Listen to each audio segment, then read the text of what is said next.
এই মুহূর্তের সবথেকে বড় খবর, এবার জাতীয় নির্বাচন কমিশনকে ফ্রি হ্যান্ড দিয়ে দিল কলকাতা হাইকোর্ট। এবার বড় সড়ো অস্বস্তিতে মমতা বন্দ্যোপাধ্যায়ের সরকার।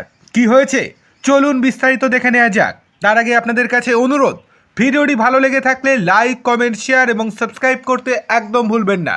চলে আসি বিস্তারিত খবরে। রাজ্যে চলছে বিশেষ নিবিড় সংশোধন বা এসআইআর প্রক্রিয়া।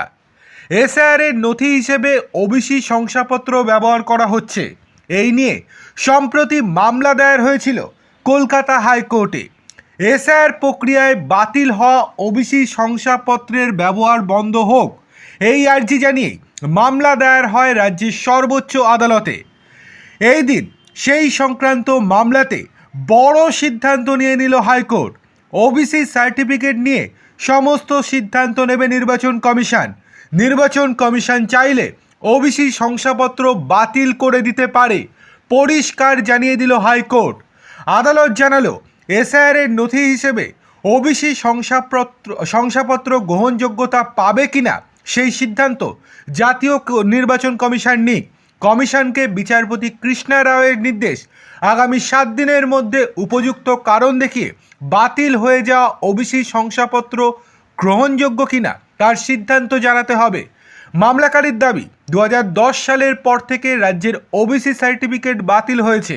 সুপ্রিম কোর্টে মামলা বিচারাধীন। এসআইআর পর্বে 2010 থেকে 2024 এই সময়ের ওবিসি শংসাপত্রকে যাতে মান্যতা না দেওয়া হয় সেই বিষয়ে কমিশনের কাছে আবেদন করা হয়েছিল, কিন্তু খসড়া ভোটার তালিকা প্রকাশ হয়ে গেলেও নির্বাচন কমিশন সেই বিষয়ে কোনো পদক্ষেপ না করায় উচ্চ আদালতে মামলা করা হয়েছে।